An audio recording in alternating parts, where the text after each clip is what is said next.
Hello, I'm John Case, and today we're going to have a reading from Bogota Flats, a book I wrote about 4 years ago. It's a book of short stories.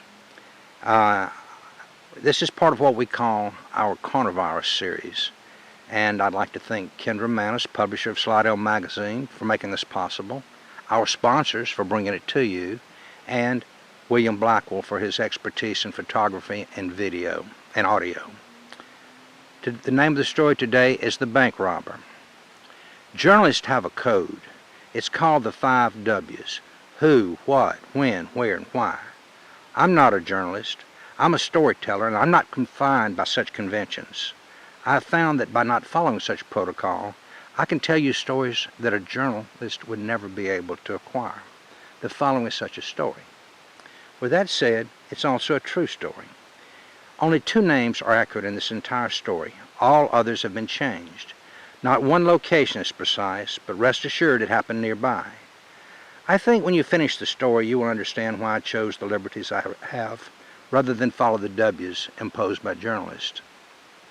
More often than not, one story leads to another. I have a Facebook friend who is a journalist. She feeds me stories, and I do the same to her. We are from the same hometown, but we've never met. She is considerably younger than I. That gives her a different perspective on things. Her name is Molly. That is the only real name I will use, except one other. Not long ago, she told me a true story about a peddler who disappeared in the backwoods of Mississippi in the 1970s.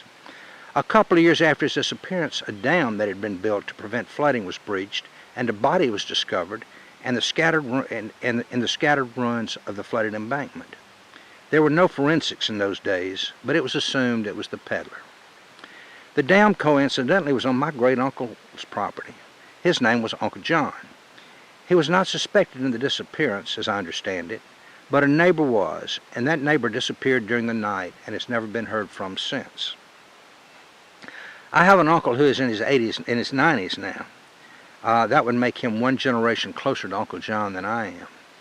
I contacted him to verify the story, but he had never heard it discussed. He did, however, have another story about a peddler. This uncle was an official with the highway department in the 1950s and 1960s. He told me that they were acquiring right-of-way to widen a state highway when it was pointed out to them that there was a grave under a tree in the path of the right-of-way to be acquired. The community demanded that it be respectfully removed. It seems that some peddler back in the 1800s was standing under a tree and just dropped dead. His name was not known, and he was buried under the tree where he had taken his last breath. My uncle arranged for the state to hire a funeral home to disinter the body and move it to a cemetery. Of course, the funds were limited, but a resting spot was found, and sometime during the early 1960s, the body, or what remained of it, was placed in a small wooden box. The box was then placed in a fancy black hearse and reburied with the pomp and splendor of a dignitary. I thought this would be an interesting story, so based on my uncle's memory of an event that happened 50-plus years ago, I went in search of the story of the twice-buried peddler. I found the cemetery, but it was not exactly like my uncle described. I found no clues as to the peddlers being buried there. After all, what was I expecting? An Italian marble monument? Access across the street from the cemetery was an abandoned country store. There was a gentleman in front, which I assumed to be the owner of the property, and I was correct. I introduced myself to him, and for the purpose of this story, I'll call him Bill Maddox. I told him that my reason for being there was in search of the peddler. He said he was not familiar with that story, and assumed it had happened in some other area. It was probable that he was too young to remember. That would have been a great topic of conversation back in those days. His parents' country store was the hub of activity in this rural community.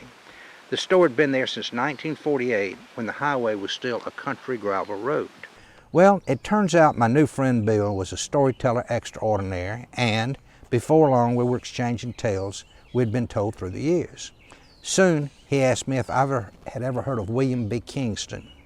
I told him I'd not, and for the next 15 minutes he related a story to me that kept me spellbound.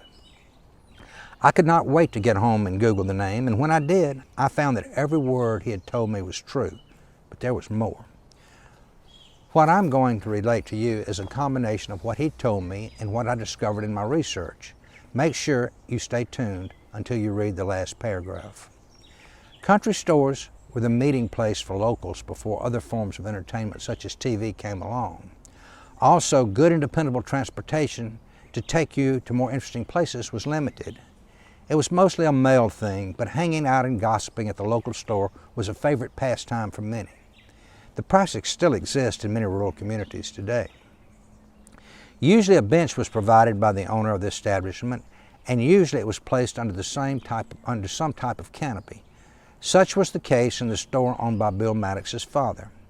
Bill was about 12 years old in those days. William B. Kingston worked at a nearby paper mill. He probably worked as a laborer, but it was evident, even in the eyes of young Bill, that Kingston often had an unusual amount of extra money to spend. He liked to visit the store and would come by almost every afternoon after he got off from work. He would arrive about 5 o'clock in the afternoon and not leave until the store closed around 8 p.m. Often, it would be just William B. and the Maddox family, and they would sit on the bench and enjoy the evening. The Maddox family became very fond of the young man, who in 1964 would have been 32 years old. William Bankston would only purchase items that came from the Maddox family store. If they did not have it, he would request that they order it for him. He did not mind the wait. It gave him more of a reason to sit on the porch of the store and visit with the family that he had developed a genuine friendship for. Once he came in and asked them to order $100 worth of candy for his wife. That was a lot of candy in the 1960s. It took some doing, but Mr. Maddox filled the order. One day in 1968, he came in and wanted some very special expensive tires. Of course, it was not an item carried by the Maddox store, and they told him that they would have to go to the warehouse to pick them up, which was some distance away. That was okay with Kingston. He was willing to wait and willing to pay the extra cost. Mr. Maddox made the trip to pick up the tires, and the wholesaler questioned his need for such an expensive type and brand. He informed the wholesaler that it was for a very special customer, W.B. Kingston. Shocked was the best way to describe the look on the wholesaler's face. W.B. Kingston? He's a crook. Man, watch out for him. He's a bad sort. Mr. Maddox replied, "Oh, must be some mistake. This is a nice fella, almost like one of my own family."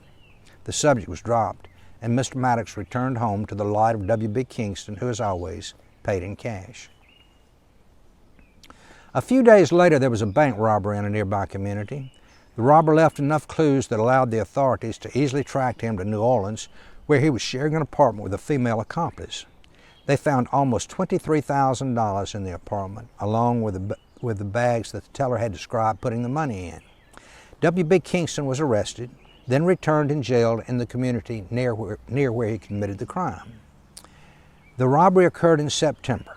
In late December, W.B. carved a pistol out of a bar of soap, and with the help of 3 fellow inmates, kidnapped the sheriff, the jailer, and the radio operator. They released their hostages unharmed, but fled in the sheriff's car. They were able to avoid capture for some time as they could monitor the radio transmissions. Finally, they abandoned the car in the vicinity of the Maddox store. The story has it that W.B. was barefoot and it was extremely cold. A manhunt, one of the largest in state history, commenced. Soon, 3 other escapees were captured. W.B. remained in the woods for several days in the freezing cold weather and finally approached the home of someone he probably knew. He asked them to call the local sheriff. He felt the state police would shoot him on sight for kidnapping a law enforcement officer, but he trusted the local authorities. Escaping from jail and kidnapping the sheriff was big news, and the night it happened, the local television station interrupted its regular broadcast to cover the event. This prompted an angry letter to the newspaper from a local resident who was very displeased at not being able to see her favorite program. After W.B. was captured, he must have read the newspaper containing the letter to the editor while he was in jail. He responded, in turn, by writing the following letter to the newspaper. Dear editor, in reference to a letter placed in your newspaper about people breaking out of jail and news of their escape interrupting television programs, let me extend my most profound apologies to the public and especially Miss Ruth Day for causing interruptions to the Hal Holbrook show. I'm sure, however, they will recover from such a devastating blow of not being able to see all of Mark Twain. But in the future, I will send a special delivery letter to Chef Tom Fredericks and have him contact them for the schedule, and also the Weather Bureau, as it was cold that night. And we will arrange our new breakouts to not interfere with the best programming or with cold weather. It would be nice if I could watch television. Maybe it would become as interested in myth as you are and stay in the cozy confines of my cell. W.B. Kingston. This was not Kingston's first brush with the law. In 1952, he robbed a bank in Tennessee. He was caught and put in jail, from which he escaped twice. In the 1990s, a new jail was built in that town, and its dedication was deemed Kingston Proof. This was a statement to the legend that he had created when he was only 20 years old. Based on the 1968 bank robbery and its multiple escapes, he was sentenced to 45 years in state prison and 25 years in federal prison. With such time before him, he confessed to bank robberies in Louisiana, Mississippi, Missouri, Tennessee, Texas, Alabama, and Georgia. None of the money except that from the 68 robbery was ever recovered. Kingston did not serve his time patiently. During the mid-70s, a rash of livestock mutilations began to appear all over the country. It was believed that it was part of a satanic cult. The investigation of these crimes was turned over to the Federal Bureau of Alcohol, Tobacco, and Firearms. At this time, Kingston was being transferred to and from Marion Prison in Illinois and Leavenworth. He contacted the prison authorities and told them he had quite a bit of information about the animal killings, but would not talk unless he was transferred to a small rural jail. He felt his life would be in danger in a large prison population like Marion or Leavenworth. He convinced the authorities to send him to a small jail in Minnesota, as many of the mutilations had occurred in that state. He told of how it was a satanic cult and that when he last had contact with them, they were moving toward human sacrifice. He related how 4 teenage campers were killed in a ritual in Colorado and their bodies buried in a gravel pit.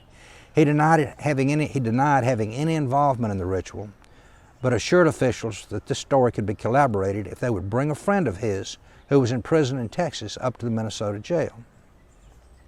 His testimony included the fact that the mutilators put pieces of cardboard on their shoes so as to leave no recognizable footprints as they performed their occult ritual. Then, prior to leaving, they melted the snow with their imprints with a blowtorch. This would give the appearance of it being in the act of an alien.